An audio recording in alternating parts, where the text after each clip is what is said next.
Now, the most trusted name in radio, Rhett Palmer, the mayor of the airwaves.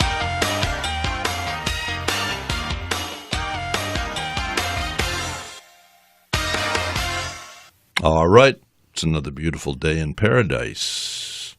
And my brother's grandson, Luke, 15 years of age, is in the hospital right now. He's been on antibiotics because he's had tonsillitis. And last night, 3 o'clock in the morning, woke everybody up because he had a severe abdominal pain. They're thinking it might be a ruptured appendix. We're finding out. So say a prayer for Luke. But his dad is the dad that was my brother's son that we never knew was in the family till recently. So it's all expanded. But Luke is a beautiful, intelligent young 15-year-old. And so I want you to pray for Luke. Now, on the line, we have a young lady who my nephew has sent to us. And I'm sorry, but they did not put your name. It says the Ripple Effect, but I don't have your name. What is your name? My name is Jennifer Fredericksen. Okay, Jennifer Fredericksen. Okay, and tell us about yourself. Well, first of all, thank you for having me on here. I am praying for James' son. So it looks like you just have me on here. So I am actually a grandmother of loss. I had a granddaughter who was given up for adoption 6 years ago. Almost 6 years ago. Mm-hmm. And I am also a daughter of a mother of loss who was in the baby scoop era, which I know you've kind of been talking about that the last couple episodes. So that was really has affected me. I have come to understand. I also have an adopted brother who I just reunited with in January. Now, hold on. What do you mean an adopted brother? You mean he's my mother's first son, which would be her first son. She relinquished, so he was the adopted child. He was relinquished and adopted by another family. So he is my half brother. So, I find myself a little bit in the mix of all of this without actually being adopted or first mother of loss.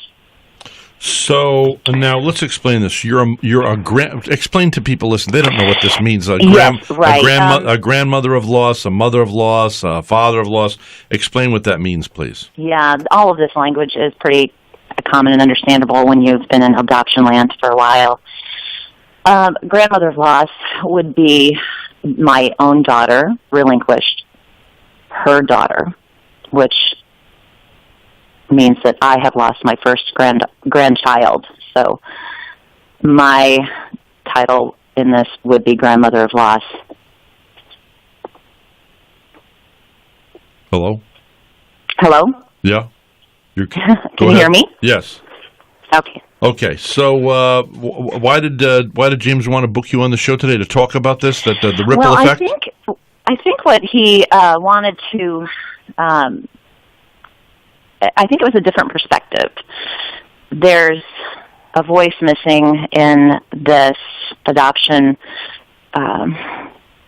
chaos with the families and what you lose when you lose a family member. And every mother who's lost a child or relinquished a child has a mother.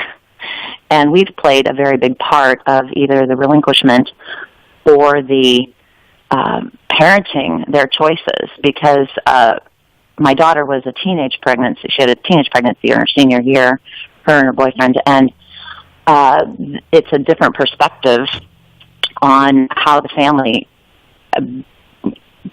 looks at this as a crisis, and the effects on the family from my perspective is very rarely talked about. And I think that's why James wanted me to come on and speak. There's a lot of adoptees that you speak with, and then there's a lot of first moms that you have had speak up. But this is a totally different perspective. Well, it's like me. So I'm an uncle loss?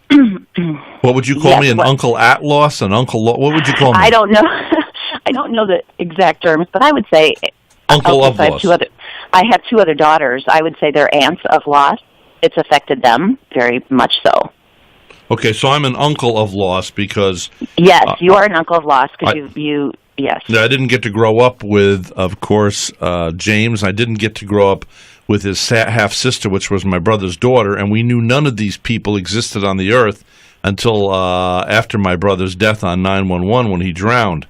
He drowned on 911 Beaufort, South Carolina, but that's a whole other story. But the fact is we didn't know this all existed, and then all of a sudden there's ways now that these adopted children want to get to their roots, and it's reprehensible that the government gets in the way of these people wanting to find out their roots. It's just reprehensible.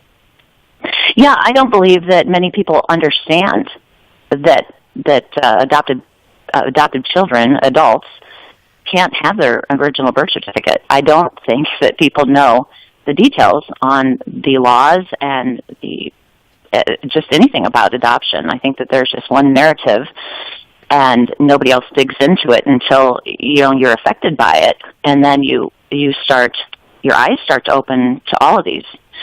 And our story really is the news story of open adoption closing, and that's a whole other issue that people don't understand. And that may also be another reason why James asked me to come on here. I wish I knew about definitely the trauma that a baby goes through at separation from its mother and the lifelong struggle for both in adoption, because I often thought, I was separated from my mother for the first few days. She said that I had some sort of a stomach ailment, and for a number of days. And I wondered if that's why I had a lot of people throughout my life when my mother was alive saying I was too close to my mother. Now, Winston Churchill was extremely close to his mother, and a lot of very successful men were. So I'm not going to apologize for my strong relationship with my mother. I believe if a woman is halfway wise, she would understand that if a man treats his mother with respect, he's going to treat his future wife with equal respect because he likes and respects women. Yeah, there is a lot of research now, and you can find it. Anybody can find it on the separation, the physical and emotional trauma of a child when you separate them from the mother, and it is a lifelong effect of an adoptee, and it chemically changes their body makeup. It causes them to do a lot of things throughout their lives. I haven't studied it. I've read about it. This whole adoption, our adoption story has had me researching a lot of things that I never, ever knew. And so that is a fact, that is true, and there's therapists will tell you that. It's just not out there. Okay, let's talk about your specific story now. Your daughter gave up a child just a few years ago? In 2012, her daughter was born in February. Okay. Yes. How old was your daughter at the time? She had just turned 18. Okay. And she was a senior in high school. So she was a senior in high school while she was pregnant, and we took on that whole crisis of what do we do now. She's on her way to college. She had already picked out a college. Her boyfriend, the father of the child, had college. He was a very smart boy, still is, and he had a college future and was wanting to get into engineering and aerospace, and we just didn't know quite how that was going to affect their future, the baby. So who decided to put the child up for adoption? Well, and this is the reason I'm on here as well. I need to share that when a crisis happens like this, and we were two families that we're middle class families. We're married. We're still married. We've not been broken up families, both on my side and the father's side, and we were very capable. But for some reason, and I can't explain it, the thought wasn't really so much on the child. And it was really more on our own children and how they were going to make a living and how they were going to be successful and move on. So throughout the chaos and the emotions, adoption seemed like a good option for all of us. I don't believe, I know for a fact, this was not the option that my daughter wanted. She wanted to parent. I think that there was not that vocalization there for her because of the shame and the guilt and the crisis that she felt like she put our whole family in, and I think that she closed up about that and tried to get on board, and that's what happened. So shame debilitates people. I mean, it's kind of like this Martin Luther guy. I don't know where you're at religiously, but this guy. I'm a Christian. I'm a Christian conservative. Just so okay. I want to get that out there. and so am I. But I understand it takes a long time to learn the mercy of God, because actually the grace in Scripture, and mercy, yes. Yeah, he actually in the Bible he says over obedience and sacrifice he prefers mercy. And this guy, I think it was, John Luther. I don't know the names of all these guys, but I know there was this one guy. He's walking around, slapping himself with a belt, walking upside down on his head. And then after reading the Scriptures and coming to an intimate knowledge of Jesus Christ, he said, I have learned this: God forgives. And when you take somebody who is wearing the tin cans of life from their mistakes, from their sins, even Gerald Ford, who I interviewed when he was alive, President Gerald Ford said, to me, he said, I'm worried about the future because no one of any value will run for office because all of us have skeletons in the closet. We are all people with feet of clay. And when you take a person, though, and you have a Billy Graham, and I remember having this epiphany experience listening on the radio one time, and all of a sudden I got it. He was saying, it's done. Jesus said on the cross, it's finished, and you are free. You are forgiven. If you ask for the forgiveness, you are forgiven. Move forward. And when people are forgiven, they jump up and down like a newborn calf, and then they want to love others. They want to give the same thing they've gotten. It may not be in forgiveness of sins, but it just frees them up to be who they were meant to be. So your daughter here, when she's the shame, it's like fear. I used to be in the advertising business, and when you have fear in a room of people that are being creative, they're paralyzed. You go into the room and you say, look, everything is acceptable today for our client. Okay, the client wants his name on the moon. Okay, nobody laughed. We put that down. He wants his name on the moon. No one's allowed to contest that. In the room that day. Now you come back the next day and say, obviously we can't put his name on the moon, but we can buy a double billboard. We can use Dayglow paint, and it can light it up at night with floodlights and have his logo on the moon. I mean, whatever the situation. But if you have fear in the room, and so with your daughter having this apprehension, this shame, it's not good. And now, by the way, we also have Beverly Osler in the studio, and she is our concierge of the airways. Good morning, Beverly. Good morning, Jennifer.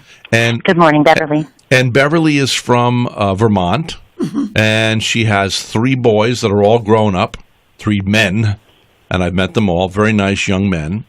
And so anytime you want to chirp in, by the way, being a mother, talking to a mother, you two have priority over me, really.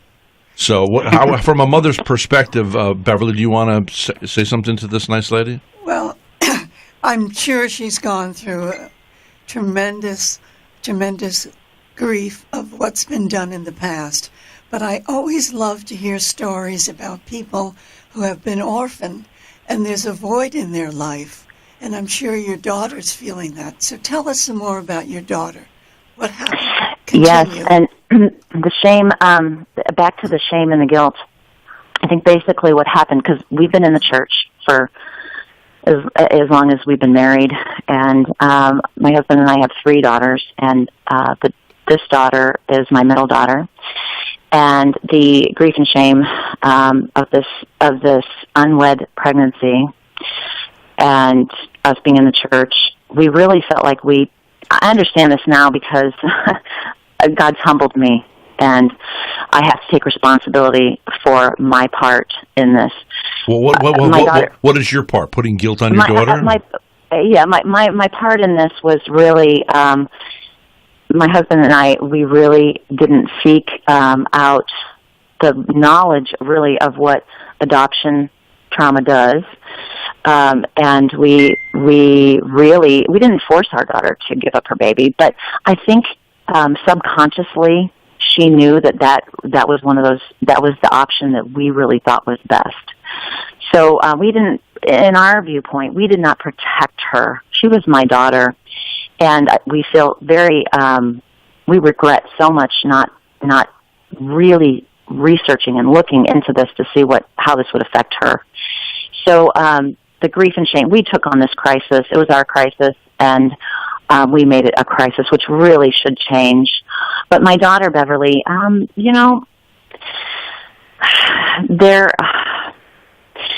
don't even know what direction to go here. There's a few things that my daughter has walked.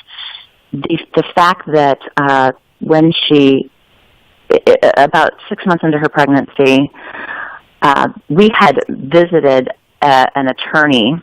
We went to an attorney's office that was recommended to us by a pregnancy center. They gave us a sheet. If you want to explore adoption, here's some recommendations. We chose a private attorney because my husband and I are educated. We know we need an attorney. We own our own business. We have attorneys, right? Yeah. So what business do you own? Well, we own a lumberyard business. We design homes and sell the product. Oh, wonderful. So okay, yeah. So I like anybody that works with wood.